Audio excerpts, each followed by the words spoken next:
Vamos começar a nossa aula de hoje com o componente curricular Ciências, com o tema Produtores, Consumidores e Decompositores. O conteúdo está no livrinho de vocês, das páginas 121 a 124, com atividades nas páginas 125 a página 127. Produtores, Consumidores e Decompositores. Tem a ver com, tem alguma ideia do que nesse tema aí? Tem a ver com animais, né? Isso, plantas e também seres vivos. Mas a gente vai ver passo a passo do que significa esse tema. Então, nós temos aí uma imagem, né, de uma paisagem lá em cima, mostrando alguns animais, algumas plantas, né, que fazem parte também dessa atividade de hoje. Então, vamos lá. Seres produtores são elementos vivos que produzem seu próprio alimento, usando a energia solar, o gás carbônico e a água. No caso, são os vegetais, ou seja, as plantas, né?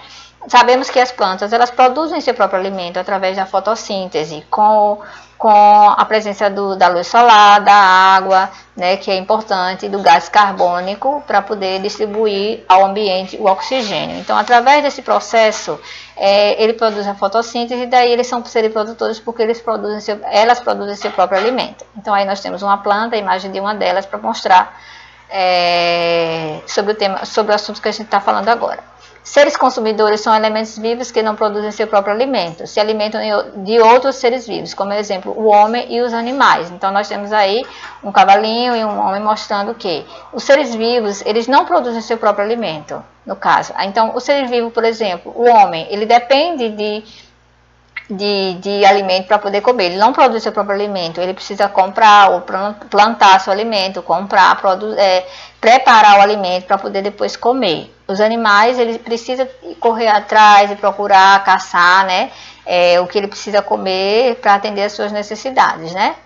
Então, é por isso que eles são seres consumidores. Tem tipos de consumidores, que são os primários, secundários, terciários e terciários, né? Os primários, eles se alimentam de produtores, como é o exemplo o boi e a cabra, que eles se alimentam de plantas, né? Então, que se alimentam de produtores, que são as plantas. Então, os secundários se alimentam de consumidores primários, que são herbívoros, exemplo, os seres humanos. Os terciários são os que se alimentam dos consumidores secundários, são os predadores, como o exemplo, o leão, certo? Então, aqui no secundário se alimentam de consumidores primários, herbívoros, são aqueles seres que se alimentam de vegetais, certo? Como exemplo dos seres humanos e também de animais, de carnes. E os terciários são os que se alimentam de consumidores secundários, são os predadores, no caso, o leão. Seres decompositores são elementos vivos que se alimentam de alimentos mortos, fazendo a reciclagem dos nutrientes, devolvendo à natureza, com os fungos e as bactérias. Inclusive, falando nisso, os fungos e bactérias são muito importantes para a preservação do meio ambiente, certo? Então, aí nós temos aí a figura de elementos vivos, né, que são, no caso, que tem a presença dele entre fungos e bactérias aí próximo a esses cogumelos aí. Certo? Então, aí está mostrando, né, do outro lado uma plantinha, né, que tem a presença de fungos, que está mostrando a presença deles. E aí, qual é a necessidade? Então, a gente vai ver agora a necessidade desses bichinhos, desses fungos e bactérias para a preservação do meio ambiente. Antes disso, a gente vai ver uma cadeia alimentar, mostrando aí, porque os animais se alimentam uns dos outros, então tem aquele primário, secundário, terciário e o consumidor final. Então, olhando aí, a gente tem o quê? Um grilo, né, comendo o produtor dele, que seria a planta, o sapinho, que vai se alimentar do grilo, a cobra, que está se alimentando do sapo, o gavião, que está se alimentando da cobra, e os decompositores, que são os fungos e as bactérias, que estão se alimentando do gavião, né, do animal morto já. Então, aí é uma cadeia alimentar. A cadeia alimentar é o que depende um do outro para poder sobreviver. Nós temos aí um vídeo agora que a tia selecionou para vocês verem, assistirem e entender melhor o conteúdo. Vamos lá? Todos os seres vivos precisam se alimentar para sobreviver. O alimento fornece energia, que possibilita o crescimento e o desenvolvimento. Cada ser vivo tem uma forma própria de conseguir alimento. As plantas, por exemplo, elas são capazes de fabricá-lo. Sim, elas mesmas produzem todo o alimento de que necessitam por meio da fotossíntese. Para isso, elas utilizam água, alguns minerais, ar e luz. Por esse motivo, elas são chamadas de organismos produtores.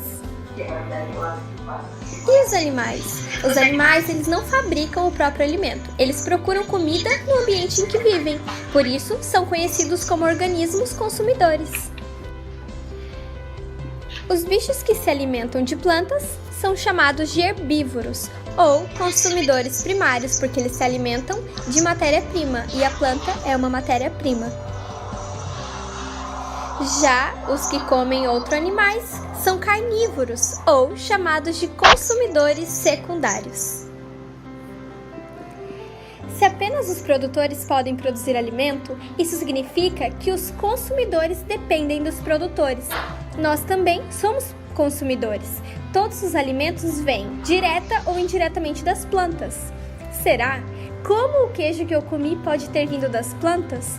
É fácil explicar. O queijo é feito com o leite que veio de uma vaca que comeu capim. O capim é um vegetal produtor. E o terceiro grupo é o dos decompositores. Ele tem uma atividade que é essencial para o nosso planeta, que é a limpeza dos ecossistemas. E eles provocam o apodrecimento de materiais de animais e plantas mortos. E se eles não existissem, o mundo seria mais sujo e o nosso solo seria mais pobre. Os micro-organismos são aproveitados pelo ser humano na produção de alimentos. Diferentes tipos de micro-organismos são usados pelas indústrias alimentícias.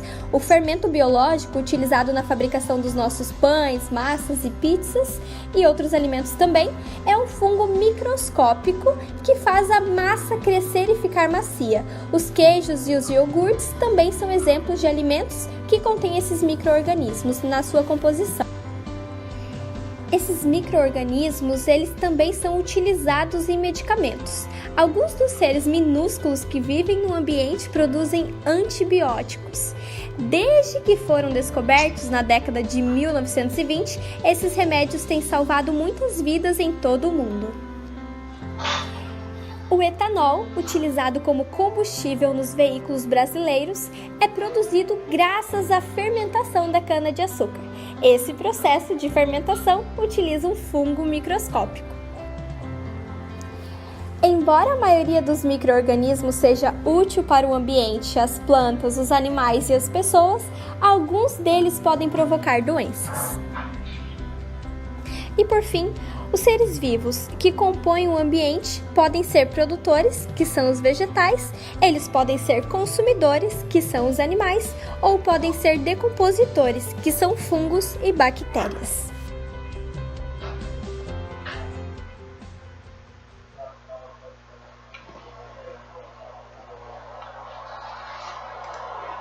Então, através desse vídeo que nós assistimos, nós vimos que a necessidade, né, de cada um desses seres, né, produtores, consumidores e decompositores, né, envolvendo as plantas e todos os seres vivos, plantas, animais e pessoas, certo? Então, façam as atividades, releiam os conteúdos, respondam tudo direitinho, tirem suas dúvidas. Um beijo e até a próxima.